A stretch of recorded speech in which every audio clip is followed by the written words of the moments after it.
Si je vous dis Guémard, vous me répondrez ah oui, Hervé Guémard, l'ex-ministre de l'Agriculture, qui est devenu ministre de l'Économie et des Finances à la suite de Nicolas Sarkozy. D'ailleurs, il doit avoir 8 enfants.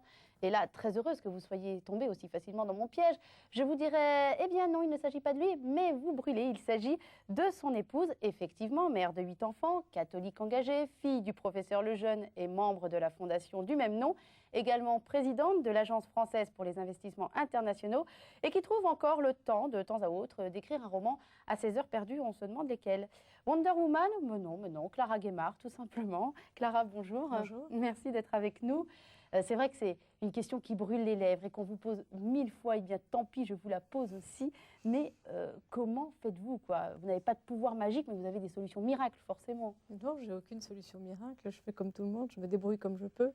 La seule chose, c'est que je crois que dans la vie, tant qu'il y a beaucoup d'amour, même quand les choses ne sont pas impeccables, la maison pas forcément très bien rangée et que tout n'est pas forcément huilé, bah, c'est pas très grave.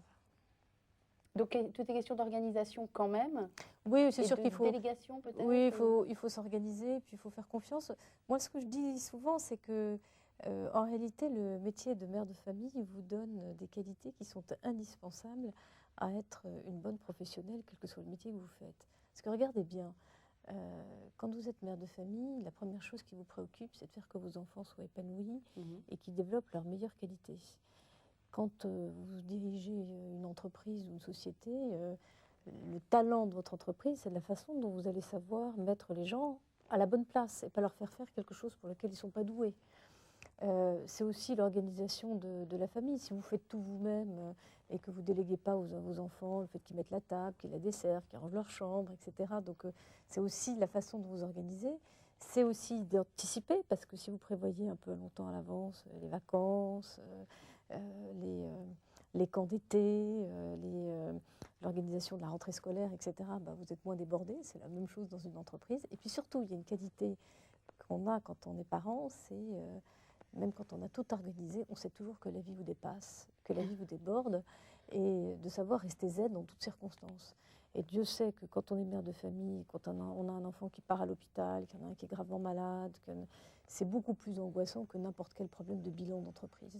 Donc d'avoir ce recul et puis cette capacité psychologique de porter des événements qui sont graves, qui arrivent toujours dans une vie de famille, bah, c'est des atouts qui sont extrêmement forts quand on est dans la vie de l'entreprise. Donc je crois qu'il n'y a pas de contradiction entre la vie de mère de famille et puis la vie au travail. Et peut-être une bonne dose d'humour aussi pour Oui, je crois couronner le tout. Oui, il y a une chose que vous apprend la vie de famille, c'est d'avoir de l'humour, parce que d'abord les enfants se moquent de vous, ils se moquent quand on se taquine, et au fond ça fait beaucoup de bien de ne pas prendre la vie trop au sérieux.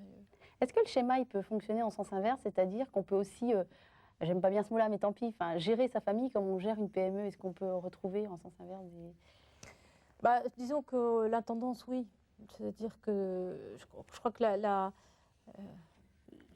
le vrai moment où on n'est pas à l'aise, c'est quand on est complètement débordé. Le mot d'être débordé, c'est en fait la vie vous déborde et que vous avez le sentiment de ne plus rien maîtriser. Alors, en même temps, ce qui est extraordinaire dans la vie de famille, c'est que même quand on est organisé, il y a toujours cette vie qui foisonne et qui déborde et qui fait que les choses ne sont pas comme vous les avez prévues. Et puis c'est tellement plus beau que comme vous l'avez prévu. Vous savez, c'est comme ces maisons extraordinairement bien rangées, qui sont magnifiques. Et puis vous rentrez dedans avec vos enfants, vous êtes à 10, et puis on met un certain désordre. Et puis finalement, c'est tellement plus vivant, tellement plus chaleureux que la petite fleur qui est bien posée à tel endroit.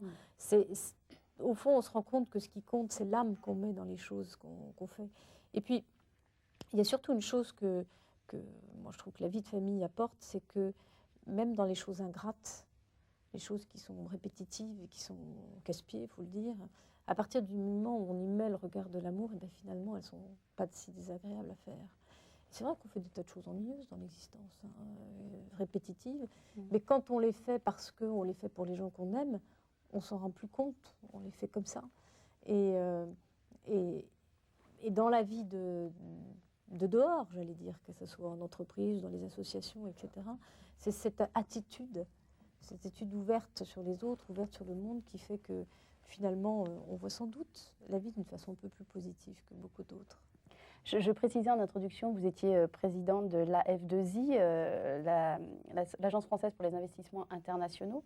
Grosso modo, c'est un organisme gouvernemental qui travaille pour que les étrangers viennent investir en France, quitte à construire une usine autant que ce soit chez nous, et voilà, pour les aider à choisir le lieu, etc. De fait, vous voyagez beaucoup. Vous culpabilisez pas un peu de voyager, de faire un métier qui vous plaît, et en même temps, ben, voilà, quoi, de laisser 8 enfants livrés à eux-mêmes, des petits. D'abord, ils ne sont pas livrés à eux-mêmes. Et puis, je crois que cette notion de culpabilité, c'est une notion qui est d'abord bien de notre temps. Et moi, quand je pense à nos grands-mères qui étaient agricultrices ou qui étaient commerçantes derrière leur comptoir et qui avaient les gamins dans les jupons, elles ne se posaient pas la question de culpabiliser ou pas, elles n'avaient pas le choix. Donc, on est dans une culture qui s'offre le luxe de culpabiliser parce que finalement, elle a le choix. Au fond, vous regardez le monde, je voyage beaucoup et vous regardez dans beaucoup de pays, toutes les femmes travaillent pour aller chercher de l'eau, pour aller chercher... Et au fond, je crois qu'il y a un piège dans lequel il ne faut pas tomber, c'est de se dire que même si la vie de famille, enfin la famille, c'est ce qu'on fait de mieux, c'est que le mari et les enfants sont l'essence de nous-mêmes. Si on n'existe pas par soi-même, si on n'a pas un propre équilibre personnel, si on n'a pas quelque chose à apporter à la vie de famille, si on est vide, hors dehors de son mari et de ses enfants, je pense que finalement, ça devient un poids pour les enfants. Parce que les enfants, ils grandissent, ils partent.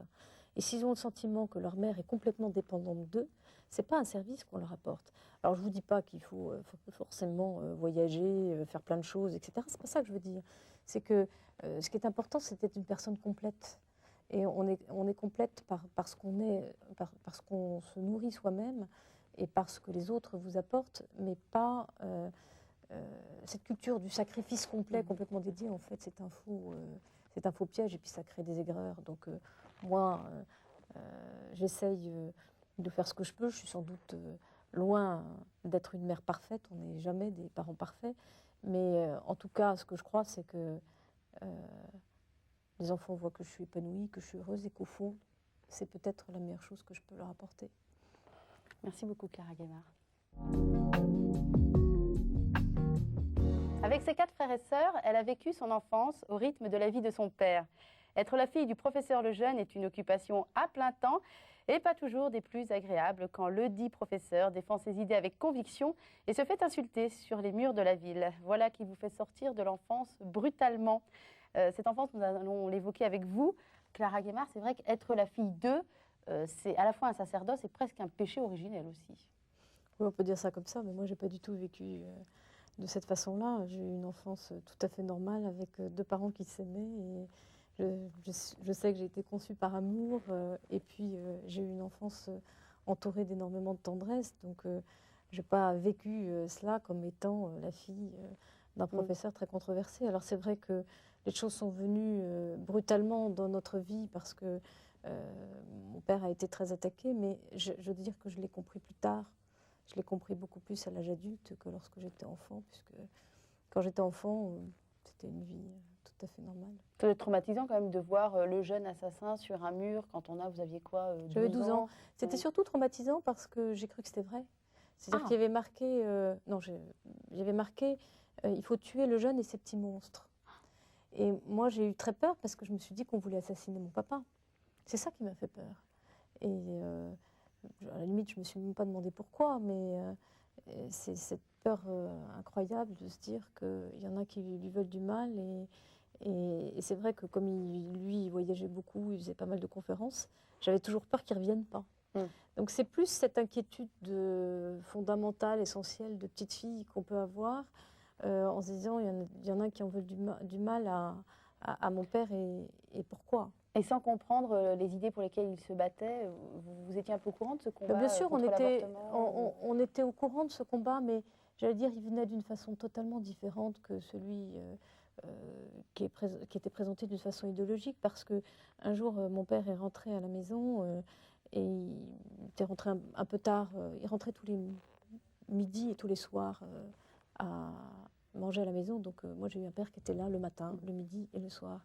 Et ce midi-là, il est rentré un peu plus tard que d'habitude et il était livide et il y avait eu une émission du Dossier de l'écran qui parlait de la possibilité de pratiquer l'avortement pour les handicapés mentaux, et ceux qu'on diagnostiquait à l'époque, principalement, c'était les trisomiques 21.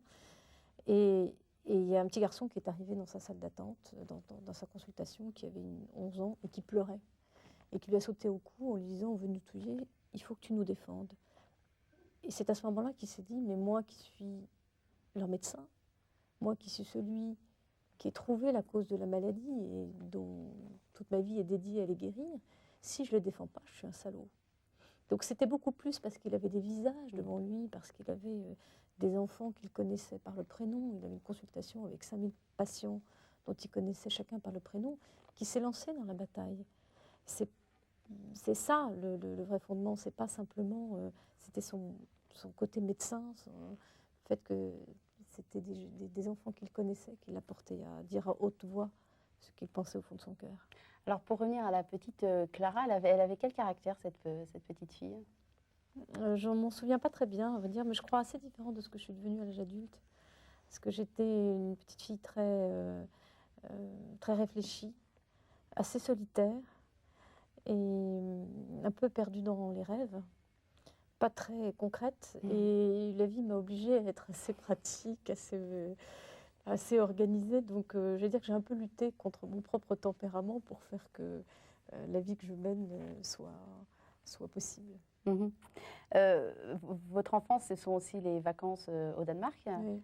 Votre maman étant danoise, jusqu'à 18 ans, donc vous y êtes quand même allé assez tard. Ça doit être des souvenirs fabuleux là. Et c'est surtout quelque chose qui a donné énormément de poésie à notre existence, parce que maman est une femme qui est très pratique, très simple, et ça nous changeait du côté un peu compliqué quand même des Français parfois, où c'est très compliqué d'inviter quelqu'un, il faut envoyer un carton d'invitation, il faut mettre la belle vaisselle, il faut être sûr que le repas soit bon. Maman a une simplicité d'accueil qui est liée à l'esprit danois, et c'est vrai que d'être à moitié danoise, pour nous, ça a toujours été une très grande fierté, et puis on était contents de cette différence.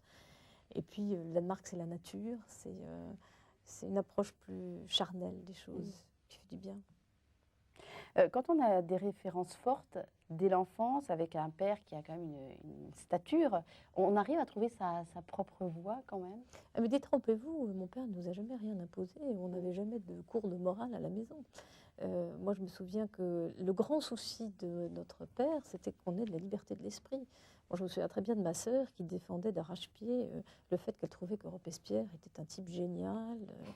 Et mon père disant: c'est très bien que tu penses ça, c'est bien que tu puisses te forger ta propre pensée. Donc je crois, mon père a été élevé par un homme, mon grand-père avait une culture de l'honnête homme, je ne vais pas dire un libre penseur, parce que c'était quelqu'un qui avait une foi très profonde, mais qui était très curieux de l'esprit. Et mon père était un homme très curieux des choses de l'esprit. Et c'était un grand scientifique qui était à la fois poète, qui aimait la littérature, qui aimait les cultures étrangères. Donc je crois que son grand souci, c'était justement de nous donner cette intime liberté de penser.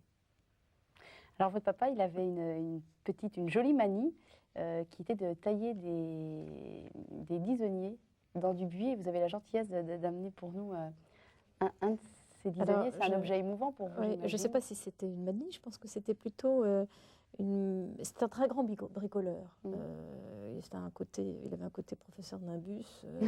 Il utilisait des fer à repasser qu'il mettait au bout d'une longue tige en bois pour brûler les mauvaises herbes, parce qu'il avait mal au dos et qu'il pensait que plutôt que désherber, s'il pouvait les tuer à la racine, ça serait encore plus efficace. Quand il s'achetait un vélo, le vélo n'était jamais comme il fallait, donc il le rebricolait complètement. Il utilisait les vieilles casseroles. Enfin bon. Donc il avait un bric-à-brac à la campagne où il faisait des tas de choses. Et il fabriquait ces disonniers qui sont fabriqués en bois, qui était à la fois pour lui un moment de réflexion, de prière, et puis je pense de moments où il réfléchissait à la connivence entre la science et la foi. Et alors ces disonniers sont taillés, ils étaient garantis contre l'usure, mais pas contre la perte. Et le prix à en payer était de dire chaque année une dizaine de chapelets pour celui qui l'avait fabriqué. Voilà. C'est joli. Il y en a eu des centaines comme ça de Il y en a eu des distribués. centaines. Il y a plusieurs personnes qui m'ont demandé s'il y en avait qu'on pouvait donner, mais malheureusement, tous ceux qui en ont eu un le gardent précieusement. Et donc, il n'y en a pas à vendre sur le marché. Voilà, cela devait être dit. Je vous remercie beaucoup, Clara.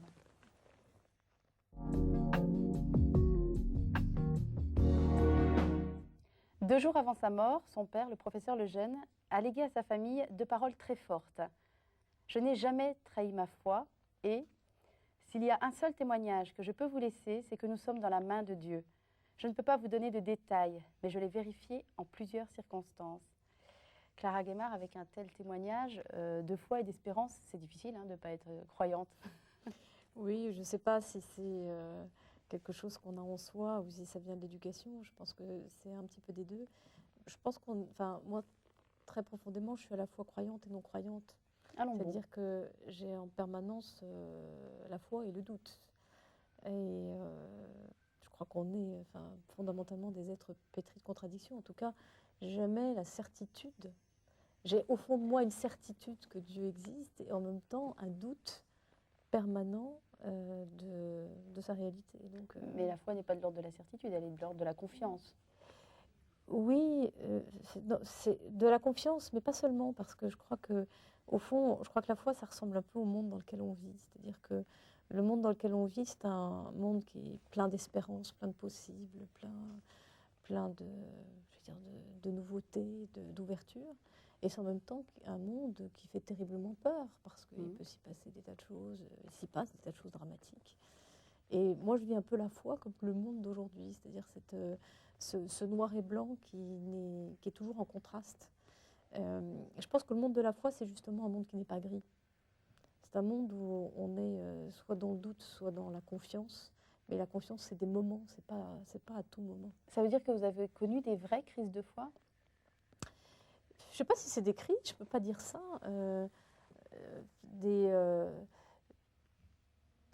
Je pense qu'intrinsèquement, de croire en Dieu, c'est de toujours douter qu'il existe. Donc c'est peut-être un peu paradoxal comme idée, mais en même temps, j'ai la conviction que ça ne peut pas être autrement qu'il existe, parce que à partir du moment où vous pensez que ce qui guide votre vie, c'est l'amour, et qu'il n'y a en fait pas d'autre raison de vivre que celle-là, évidemment Dieu existe. Et en même temps, c'est quand même bizarre, ce Dieu qui s'exprime que dans le silence, à qui on ne peut pas parler, avec qui on ne peut pas communiquer. La prière, c'est pas un moyen de parler et communiquer à Dieu ? Oui, bien sûr, mais vous pouvez aussi avoir des moments où vous dites que vous parlez tout seul. Ah oui, complètement.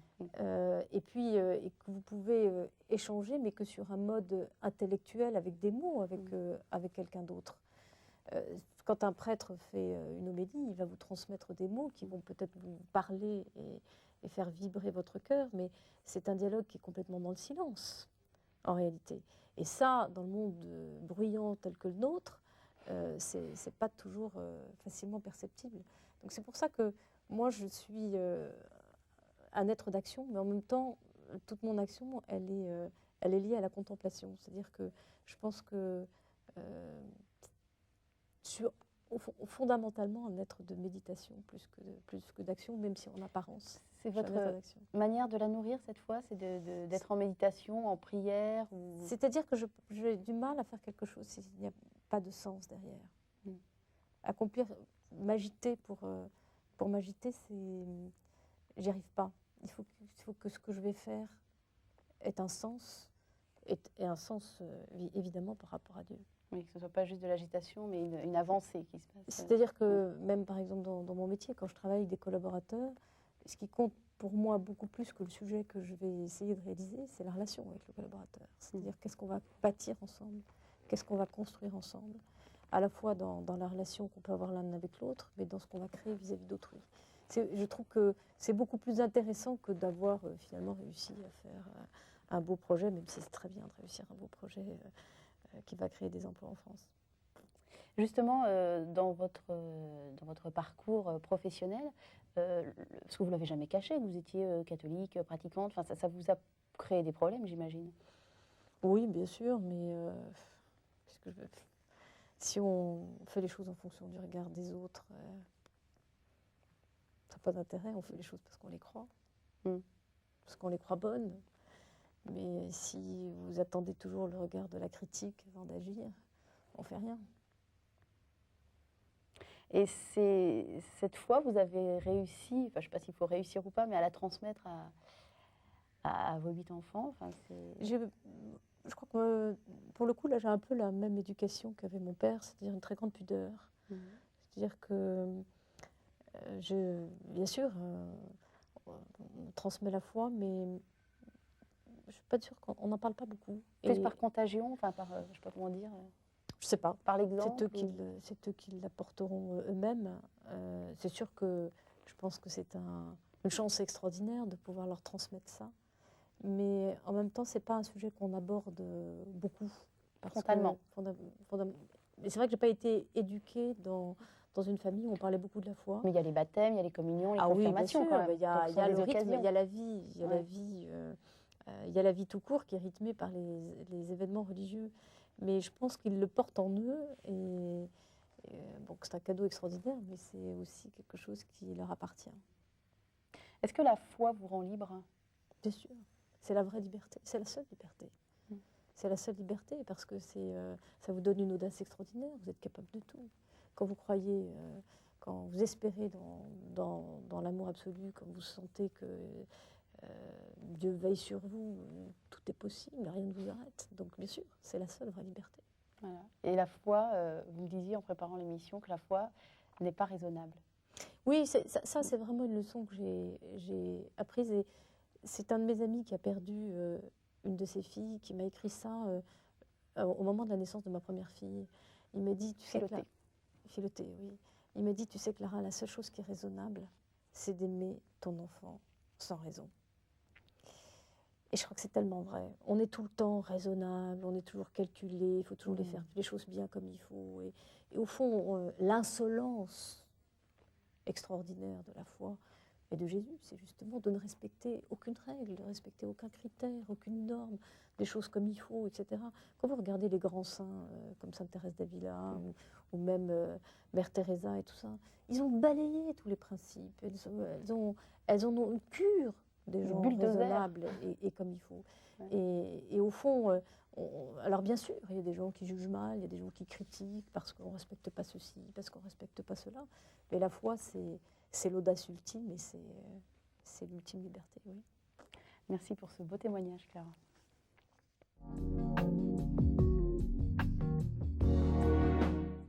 Apparu dans le langage philosophique au XIXe siècle, le mot « valeur » désigne les biens supérieurs de nature morale, sociale, religieuse, esthétique, reconnus par un individu ou une société comme référence fondamentale de la vie. Vérité, liberté, justice, dignité de l'homme, respect de l'autre, beauté. Les valeurs relèvent de la conscience de l'homme et lui dictent ses comportements. Le philosophe français Jean Guiton écrivait que toutes les époques ont leurs lacunes et leurs erreurs. Si l'on me demandait quel est le défaut majeur de la nôtre, je répondrais que c'est la confusion et le renversement des valeurs. Je pense que vous allez applaudir des deux mains, Clara Guémard, à cette petite phrase de Jean Guiton.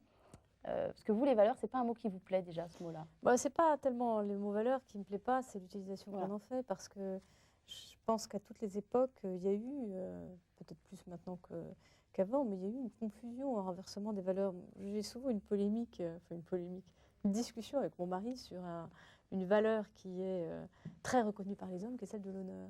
Et pour moi, c'est vraiment l'exemple chevaleresque. Chevaleresque, oui. Pour moi, c'est vraiment l'exemple de quelque chose qui est utilisé comme une contre-valeur. C'est-à-dire qu'aujourd'hui, il y a des crimes d'honneur, il y a des filles qui sont assassinées par leurs frères, par leurs oncles, parce qu'elles ont prétendument atteint l'honneur de leur famille. Le duel, qui était un duel d'honneur, c'était on tuait pour l'honneur. Et puis après tout, quand même, quand on regarde une quantité de conflits dans le monde, on a envoyé des hommes à la guerre contre l'honneur. Alors je sais que je vais choquer beaucoup de téléspectateurs en disant ça, mais au fond, je crois qu'on ne réfléchit jamais. C'est vrai qu'on est dans une culture où on met toujours en avant les valeurs, les valeurs, les valeurs. Et au fond, on ne regarde jamais ce qu'il y a derrière. Et moi, ce qui m'importe, c'est beaucoup plus les raisons de vivre. Ce qui compte dans la vie, c'est pourquoi on vit. Qu'est-ce qu'on fait là? Quel est le sens qu'on donne à sa vie? Quel est le message qu'on porte? Et ça, c'est beaucoup plus important que quelles que soient les valeurs. Pour moi, les valeurs, c'est un peu comme les vertus. Vertu, c'est très bien, mais au fond, qu'est-ce que c'est qu'être vertueux? Si on est vertueux, prenons l'exemple de l'obéissance. Qu'est-ce qu'on n'a pas fait comme crime au nom d'obéissance? Qu'est-ce qu'on n'a pas fait d'extrêmement bien au nom de l'obéissance? C'est-à-dire que l'utilisation de ces mots, c'est une manière aussi, pour certains, de manipuler les autres. La tolérance aussi peut être... La tolérance, vous prenez n'importe quelle des valeurs. À chaque fois, vous verrez qu'il y a toujours des gens pour exploiter les autres au nom d'un pseudo-idéal. Et c'est pour ça que moi, je suis plutôt un peu réservée. Vous m'avez demandé de choisir une valeur, et je vous ai dit non, moi je choisirais une raison de vivre, mais certainement pas une valeur. Et cette raison de vivre, alors on va la nommer. La raison de vivre, elle est simple, c'est l'amour. C'est-à-dire que je crois que notre vraie raison d'être sur cette terre, quel que soit ce qu'on accomplit ou ce qu'on n'accomplit pas, la façon dont on le fait, c'est de pousser les barrières, c'est d'ouvrir les frontières, c'est d'ouvrir notre cœur et d'accepter cette liberté grande qui pénètre en soi, parce que au lieu de se regarder soi-même, on regarde les autres et qu'on vit pour les autres. Alors, quand on est chrétien, on pense que la source de tout amour, c'est Dieu, et que la meilleure preuve qu'il a pu donner cet amour, c'était son Fils qu'il a offert. C'est comme ça, j'imagine, que vous voyez les choses, que Jésus-Christ est le tout amour. Je vais dire que il y a une chose qui là aussi, me semble être importante, c'est de ne pas confondre l'amour et le sacrifice. C'est qu'il y a une notion sacrificielle de l'amour qui est certes importante, mais je pense qu'elle n'explique pas tout. C'est-à-dire que le sacrifice, on le fait parce qu'on va en tirer un vrai épanouissement de soi. C'est-à-dire, par exemple, quand on s'engage, je prends l'exemple du mariage, quand on s'engage, d'une certaine manière, on a le sentiment, peut-être qu'on va sacrifier sa liberté pour un engagement, mais en réalité, on va y trouver le véritable épanouissement de soi en communion avec quelqu'un d'autre. On sacrifie une certaine forme de liberté. Oui, mais je pense que il ne faut pas faire les choses par sacrifice, il faut faire les choses par amour. C'est surtout ça que je voudrais dire. Et alors, vous, votre histoire avec Hervé Guémard, elle est singulière parce que vous vous connaissiez depuis 3 jours, c'est ça, quand vous avez décidé de vous marier? Disons qu'en fait, on a été un peu embarqués, emportés par quelque chose qui nous dépassait complètement. On s'est retrouvés ensemble, et puis 2 heures après, il m'invitait à déjeuner dans un petit restaurant minuscule qui avait à peine 10 places. À l'époque, vous étiez étudiants à l'ENA, tous les deux. Étudiants. Et la patronne, qui s'appelait André, qui était une maîtresse femme, m'avait fait rougir jusqu'aux oreilles, parce qu'elle dit « Hé, les amoureux, qu'est-ce que vous voulez manger? Poireaux pommes de terre ou betterave salade ?» Et on ne se connaissait que depuis 2 heures. Et on ne s'est pas quittés. Et 3 jours après, il m'a demandé en mariage, et je trouvais qu'il me mettait un peu de temps. Ah bon? C'est ce qu'on appelle un coup de foudre, non? Oui, je crois qu'on peut dire ça comme ça, parce qu'on l'a vécu tous les deux comme quelque chose qui nous dépassait complètement, enfin, qui était totalement immaîtrisable. Pour le contraire, le courant était tellement fort, ça ne servait à rien d'essayer de résister. Et ça ne vous a pas fait peur de décider d'une vie entière en 3 jours? Non, pas du tout. Non, moi, j'ai pas souvent peur. Alors. Vous êtes très rock'n'roll, en fait. Hein. Oui, puis bon, l'aventure, c'est l'aventure. C'est tellement mieux, l'aventure, que de rester assis sur son fauteuil et regarder la télévision. Forcément, quand on est catholique pratiquant et qu'on l'affirme, etc., on est un peu à contre-courant de l'ère du temps, on va dire, des modes du jour, des manies, des courants de pensée. Est-ce que c'est pas là, finalement, le début véritable de la sagesse? Écoutez, moi je dirais pas les choses comme ça, parce que je pense que très souvent aussi je me sens en contre-courant du catholique pratiquant. Ah non, bon. C'est-à-dire que d'un côté, je suis mère de 8 enfants, donc je suis forcément quelqu'un de catholique pratiquant, bien comme il faut, etc. En même temps, je travaille, je parcours le monde, donc je suis une mauvaise mère qui ne s'investit pas assez dans ses enfants, etc. Donc j'ai l'impression d'être toujours jugée. On essaye de me mettre dans une case, et moi, je n'ai pas envie d'appartenir à une case.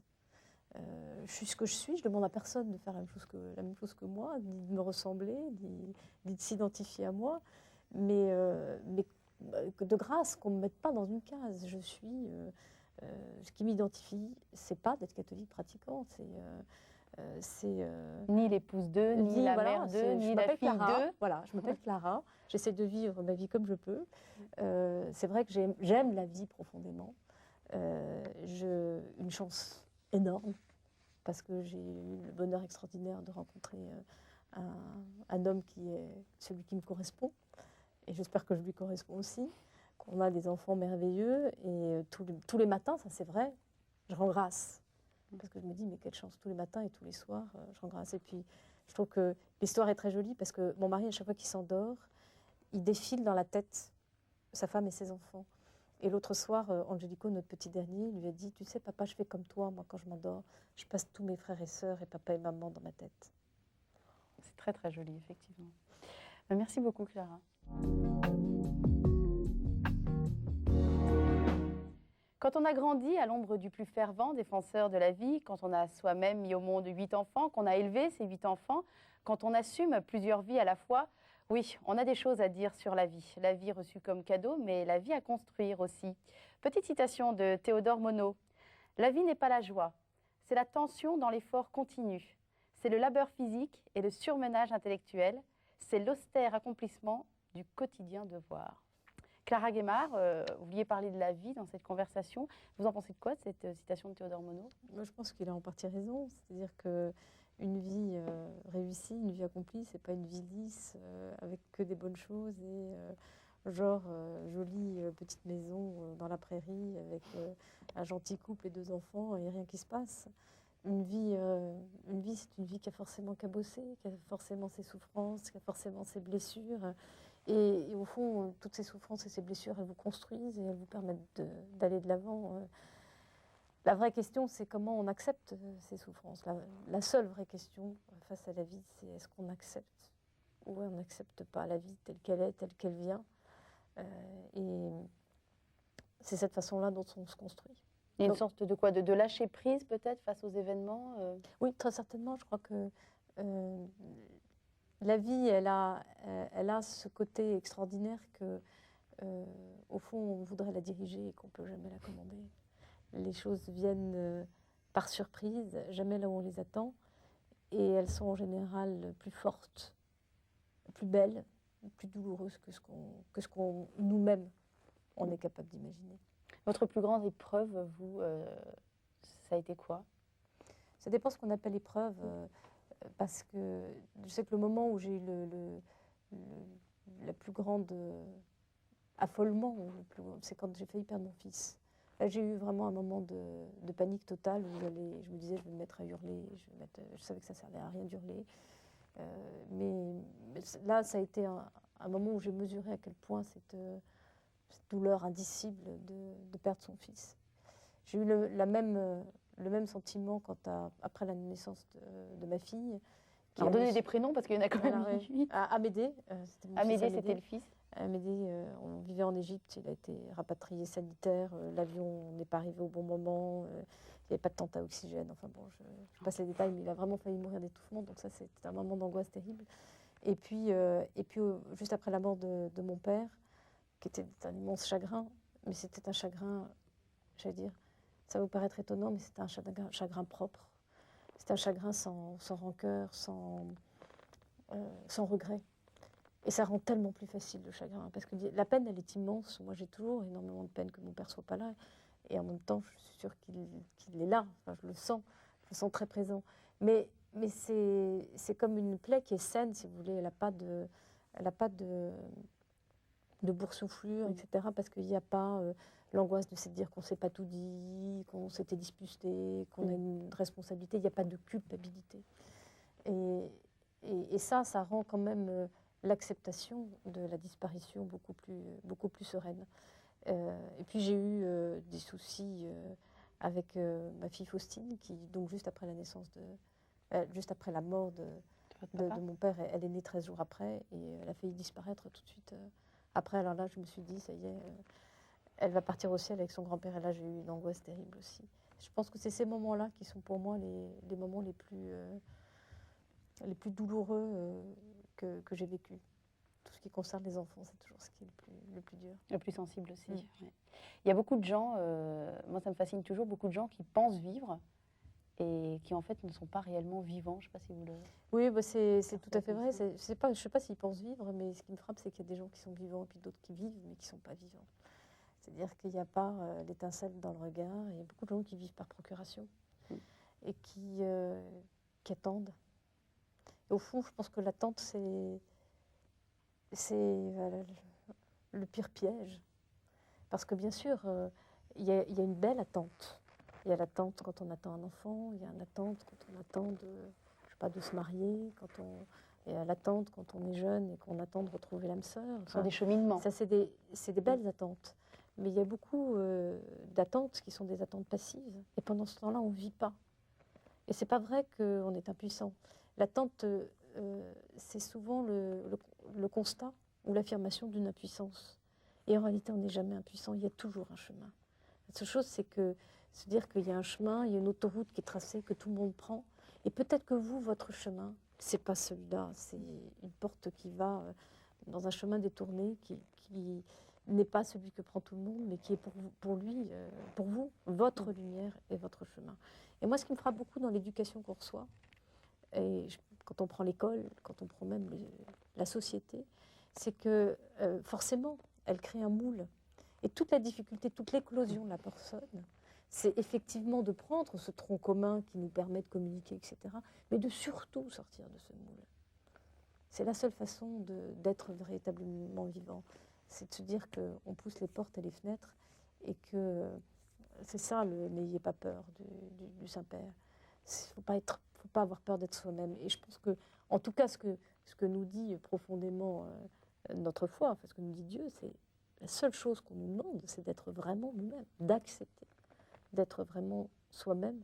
C'est toute la parabole des talents. Dernière question, qu'est-ce qu'une vie réussie? C'est celle-là. C'est celle qui est celle où on accepte d'être soi-même et qu'on ne se dit pas j'aimerais être ceci, j'aimerais être comme ça, je voudrais faire ceci, je voudrais faire cela. Mais tout simplement de s'accepter tel qu'on est et d'accomplir ce qu'on est dans toutes ses dimensions. Et sans regarder s'il y a quelqu'un qui va vous juger, qui va vous dire c'est bien, c'est mal. Et si tu étais dans la norme, c'est comme ça que tu devrais faire. Merci beaucoup, Clara Guémard.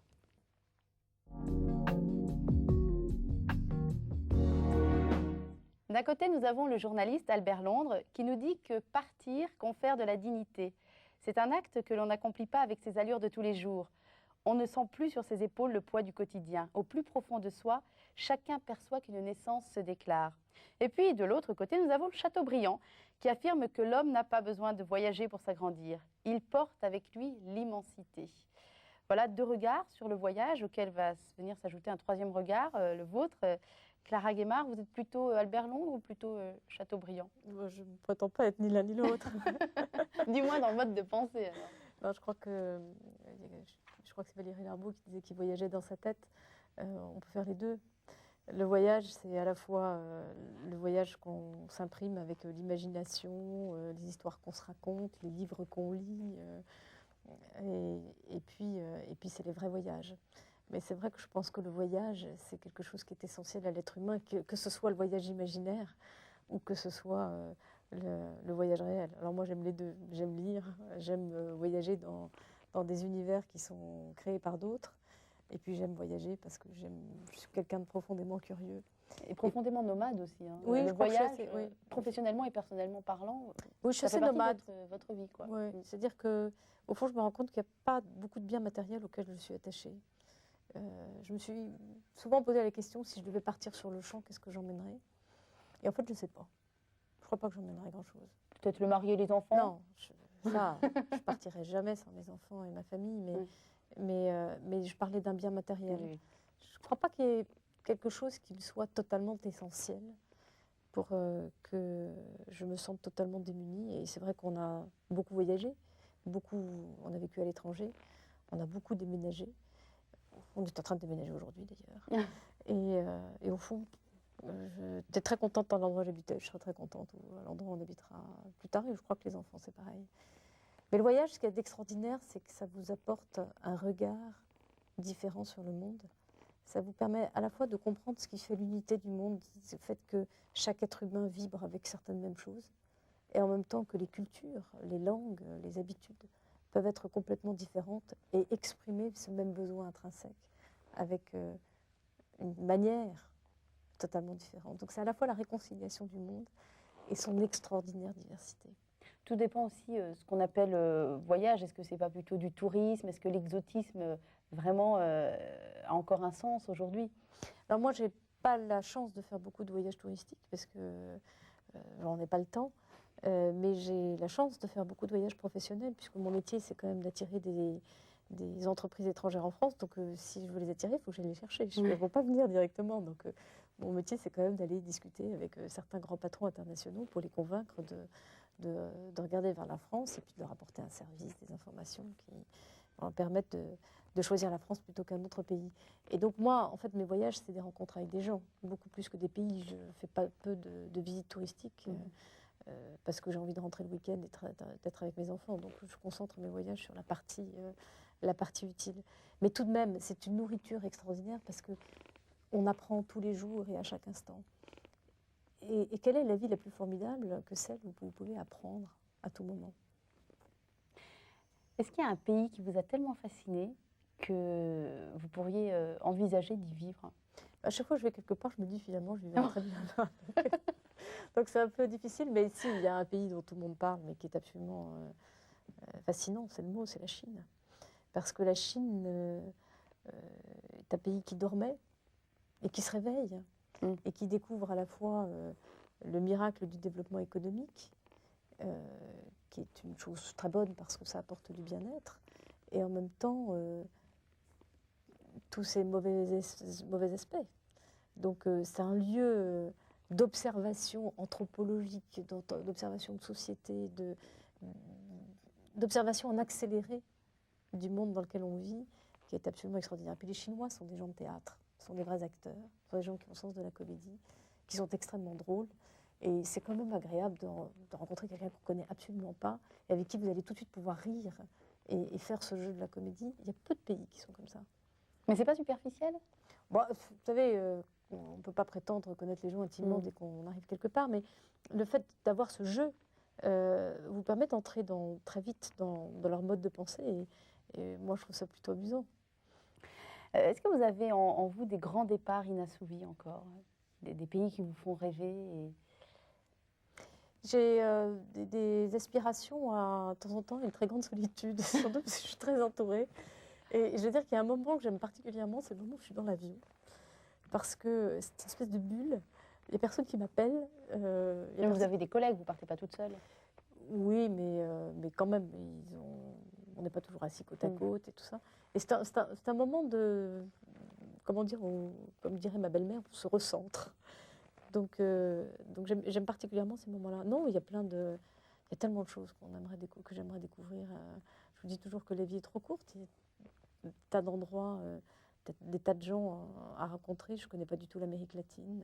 J'ai fait tout à fait récemment un voyage dans le Golfe. Je dois dire que j'apprenais beaucoup d'aller en Arabie Saoudite, de porter le voile, de porter la baya, etc. Et puis ce monde où les femmes sont, a priori, interdites de citer. Et j'ai eu la chance d'être invitée à dîner dans des grandes familles saoudiennes. Et là, j'ai découvert la face cachée de l'Arabie saoudite, avec une extraordinaire convivialité, avec une relation de couple qui est en fait assez similaire à la nôtre, pourvu qu'elle reste dans le privé. Et ça, c'était une découverte qui permet de mieux comprendre finalement ceux qui sont nos voisins. On a tellement de préjugés. Alors nous terminerons cette discussion avec une citation de Jean d'Ormesson, qui, Dieu sait s'il a voyagé, cet homme-là. Tout le bonheur du monde est dans l'inattendu. Merci beaucoup, Clara.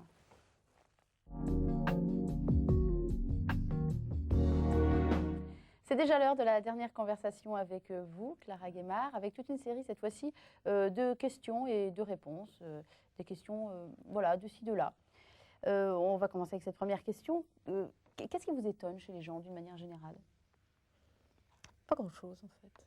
Les gens m'étonnent rarement, sauf ceux qui sont capables de construire des grandes aventures. Les aventuriers sont des gens qui me sidèrent, qui m'épatent, qui m'impressionnent. Mais il n'y a pas grand-chose qui m'étonne. Quel est le luxe dont vous ne sauriez vous passer? Je ne sais pas. De retrouver mes enfants tous les soirs. Qu'est-ce qu'évoque pour vous le mot patriotisme?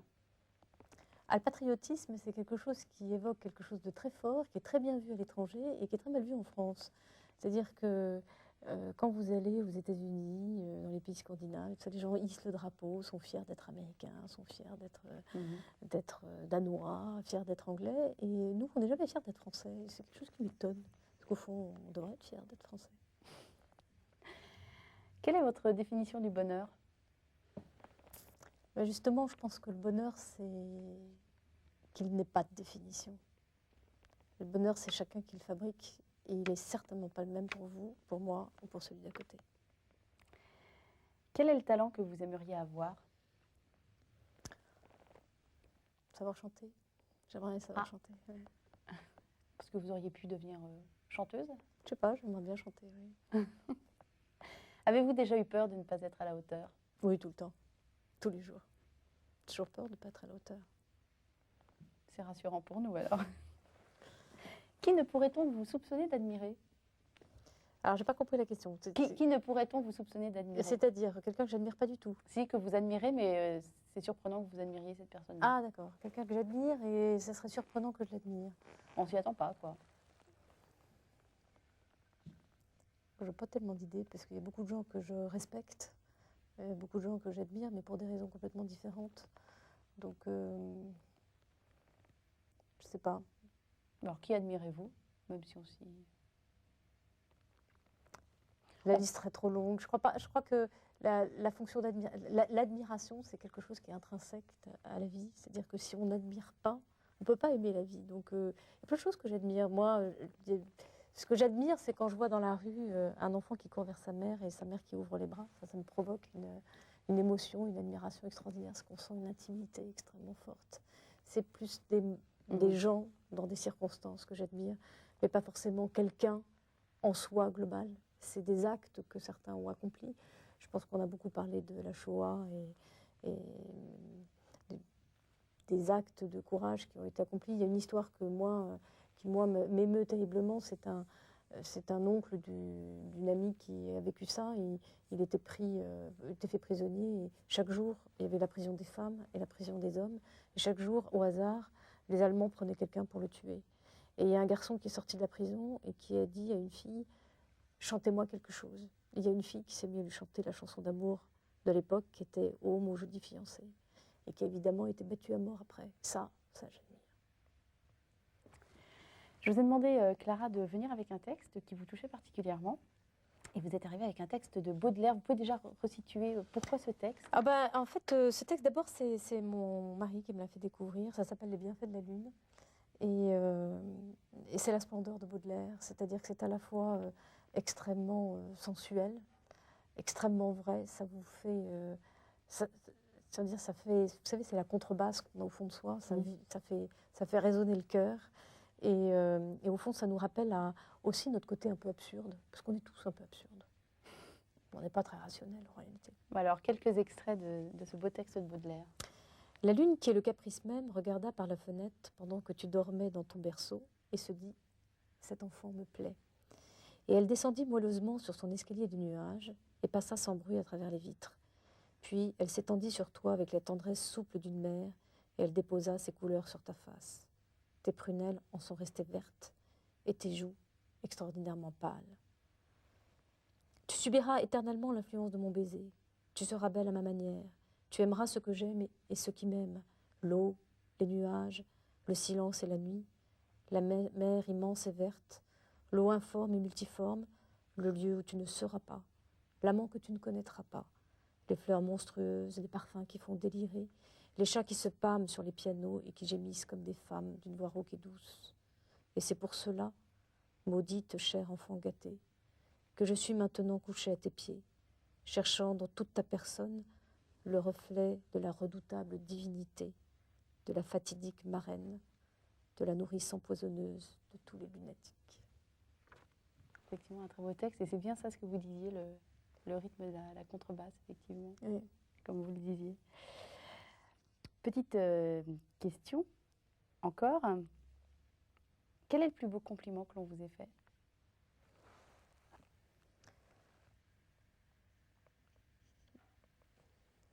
C'est des questions difficiles que vous posez. Je sais. Il y a quelqu'un un jour qui m'a dit que j'étais une séductrice qui avait choisi la fidélité. Et finalement, je trouvais que c'était... je ne sais pas si je suis une séductrice, mais que j'ai choisi la fidélité, oui. Est-ce que la vie que vous menez est bien celle que vous vouliez? Je ne sais pas ce que je voulais. C'est la vie qui m'apprend ce que je veux. Je pense que justement, moi, je suis incapable de vous dire ce que je ferai dans 2 ans, dans 5 ans, j'en sais rien. Ce que je sais, c'est qu'elle m'a énormément donné. J'ai eu une chance extraordinaire, j'ai eu des enfants. Je ne pensais pas avoir 8 enfants, jamais. Jamais je me serais dit, j'aurais 8 enfants. Je me suis dit, quand je me suis mariée, je me suis dit, 8 enfants, mais c'est de la folie, c'est impensable. Et moi, ce que je constate, c'est que la vie m'a donné en surabondance et que ça, c'est le plus beau cadeau que j'ai pu recevoir. Alors c'est vrai que j'ai toujours dit oui. Bah, vous avez dit oui aussi pour venir dans cette émission avec un emploi du temps plus que surchargé. Alors je voudrais vous en remercier. Et vous remercier également de tout ce que vous avez pu donner, dire et diffuser tout au long de cette semaine. C'est moi qui vous remercie, ça m'a fait très plaisir de venir ici à KTO. Merci beaucoup et bonne continuation surtout. Merci. Au revoir. Merci.